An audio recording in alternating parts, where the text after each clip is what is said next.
नमस्कार, मैं गौरव पांडे और स्वागत करता हूं आपका आज के इस वीडियो में, जिसमें हम डिस्कस करेंगे रॉलेट एक्ट 1919 और जलियांवाला बाग हत्याकांड के बारे में। रॉलेट एक्ट 1919 और जलियांवाला बाग हत्याकांड एक अच्छा 10th के लिए बहुत इंपॉर्टेंट प्रश्न है हिस्ट्री का, और इससे कॉम्पिटिटिव एग्जाम्सों में भी इससे बहुत सारा प्रश्न रहता है। तो चलिए शुरुआत करते हैं फटाफट। रॉलेट एक्ट 1919, जिसका अंग्रेजी नाम अनार्कल एंड रेवोल्यूशनरी क्राइम एक्ट 1919 है। अब इस एक्ट को समझने के लिए हमें थोड़ा सा बैकग्राउंड में चलना पड़ेगा। सन 1608 ईस्ट इंडिया कंपनी सन 1608 में भारत आती है। सर्वप्रथम 1608 में भारत आती है, व्यापार की दृष्टि से आती है, और व्यापार करते करते यहां पर जो है भारत में अपना आधिपत्य जो है जमा लेता है, भारत में कब्जा कर लेता है और यहाँ के लोगों को गुलाम कर देता है।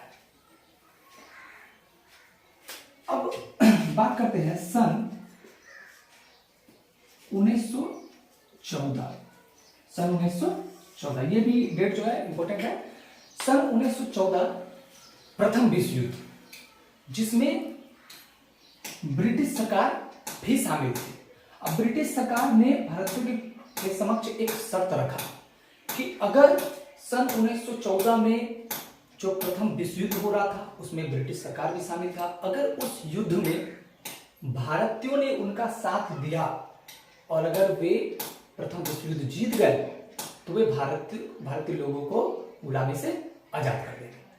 अब ऐसे में पूरे भारतीयों ने तन मन धन के साथ अंग्रेजी सरकार का प्रथम विश्व युद्ध में मदद किया और अंग्रेजी सरकार प्रथम विश्व युद्ध को जीत गई। लेकिन अंग्रेजी सरकार भारतीयों को गुलामी से आजाद नहीं करता, ये वादा खिलाफी कर देते हैं। अब ऐसे में पूरे भारत में अंग्रेजों के विरुद्ध जो है एक असंतोष की भावना, एक द्वेष की भावना ने जन्म ले लिया। अब अंग्रेज देखते हैं कि भारतीय लोग मेरा विरोध करने लग गया है, जगह जगह अंग्रेजों का विरोध होने लगा। ऐसे में सन 1919 में सर सिडनी रॉलेट की अध्यक्षता में एक एक्ट को पारित किया गया, जिसे रॉलेट एक्ट के नाम से जाना जाता है। अब इस एक्ट को पारित करने की आवश्यकता क्यों पड़ी, इस एक्ट को पारित करने का उद्देश्य क्या था और ये एक्ट क्या था, ये अब हम जानते हैं। देखिए, ये जो रॉलेट एक्ट है इसको पारित करने का उद्देश्य, इसका उद्देश्य जो है रॉलेट एक्ट पारित करने का उद्देश्य, इसका उद्देश्य केवल और केवल 1919 में चल रहे राष्ट्रवादी आंदोलनों को दबाना, सिर्फ और सिर्फ आंदोलन को दबाना था। इस एक्ट का भारतीयों ने पुरजोर विरोध किया, उसके बावजूद भी अंग्रेजी सरकार ने इसे पारित कर दिया और लोगों पे लागू कर दिया। अब ये एक्ट था क्या, अब इसके बारे में समझते हैं। ये एक्ट था क्या, रॉलेट एक्ट। रॉलेट एक्ट के अनुसार किसी भी व्यक्ति को बिना मुकदमा चलाए शक के आधार पे उठा करके जेल में डाल दिया जाता था। अब उसे जो है ना ही अब कोई दलील देने का अधिकार था, ना ही कोई वकील रखने का अधिकार था, और ना ही अपील करने का अधिकार, है ना। ये बताइए, अभी आप सोचिए जरा सा कि अभी हमें क्या कोई पुलिस आ करके उठा के जेल में डाल सकती है? नहीं, जब तक उसके पास वारंट नहीं रहेगा, हमारी जो हम कोई क्राइम किए हैं या हम कोई गलती की, जब तक वो सिद्ध ना हो जाए तब तक हमें पुलिस उठा करके जेल में नहीं डाल सकती है। लेकिन उस समय का जो ये एक्ट था ना, ये शक के आधार पर, बस शक हो गया कि भाई ये में शामिल है, आंदोलन में शामिल है या किसी प्रकार के राष्ट्र विरोधी गतिविधि में शामिल है, उठा करके उसको जेल में डाल देते थे। अब उठा करके जेल में डाल दिए और उसकी जो है जेल में डाल करके पूरा कुटाई करेगा, तो क्या आपको लगता है कि अगर किसी कुटाई किया जाए तो वो दूसरा दिन आ करके फिर कोई आंदोलन करेगा? मतलब केवल और केवल इसका उद्देश्य यही था कि 1919 में जो राष्ट्रवादी आंदोलन चल रहा था अंग्रेजी सरकार के विरुद्ध, उसको दबाना था। अब ऐसा कानून तो भाई काला कानून बिल्कुल है, और भारतीयों ने इसे काला कानून का नाम भी दिया। अब गांधी जी आप गांधी जी के बारे में तो जानते ही हैं, सत्य और अहिंसा के पुजारी थे। गांधी जी ने अपने सत्य और अहिंसा से जो है इस आंदोलन का गांधी जी ने विरोध किया। गांधी जी की अध्यक्षता में पूरे भारत में इस रोलेट एक्ट का विरोध शुरू हो गया। जगह जगह सत्याग्रह, जगह जगह आंदोलन सब होने लग गया। अब हम बात करते हैं, इसी से संबंधित है, रोलेट एक्ट 1919 से ही संबंधित है ये जलियांवाला बाग हत्याकांड, इसका जो है उसी संबंधित है। अब जलियांवाला बाग हत्याकांड के बारे में जान लेते हैं। देखिए जलियांवाला बाग हत्याकांड, अब ये रोलेट एक्ट का जो है पूरा भारत में विरोध होने लग गया, पूरे भारत में विरोध होने लग गया। अब दौर है सन 1919 में ही, सन 1919 में 9 अप्रैल है ना, ये डेट याद रखिएगा, सन 1919 9 अप्रैल।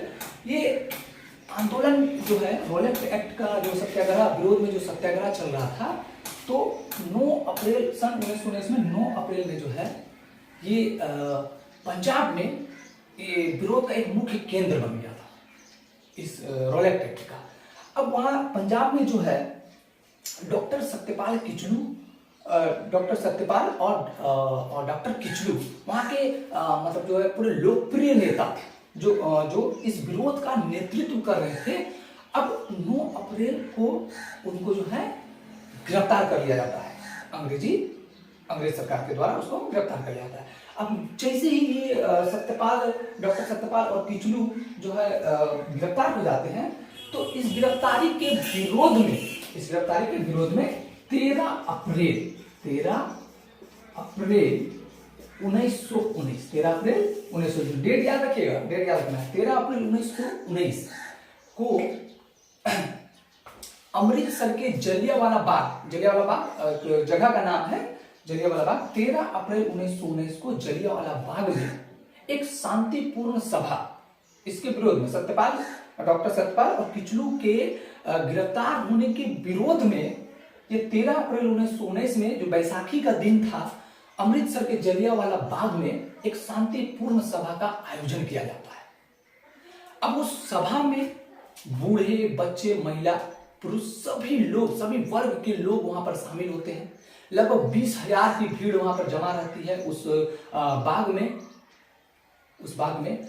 अब उसी समय अंग्रेजी सरकार का एक अफसर जनरल डायर उस बाग को चारों तरफ से सिपाहियों के साथ घेर लेता है और बिना किसी सूचना के निहत्तों पर अंधाधुंध गोलियां चलवा देता है, जिसमें सैकड़ों लोग मारे जाते हैं और हजारों लोग घायल हो जाते हैं।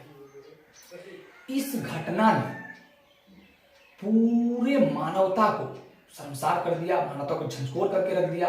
बताइए उतने लोग वहां उस शांतिपूर्ण सभा में, ना ही किसी प्रकार का कोई उग्र आंदोलन हो रहा था, ना ही किसी प्रकार का कोई सरकारी संपत्ति को नुकसान पहुंचाया जा रहा था। केवल और केवल शांतिपूर्ण सभा चल रही थी, जिसमें महिला, बूढ़े, बच्चे शामिल थे। और वहां पर में वैसे एक अंग्रेजी अफसर पहुंचता है, सिपाहियों के साथ उसको घेर लेता है और अंधाधुंध फायरिंग कर देता है, जिसमें सैकड़ों लोग मारे जाते हैं।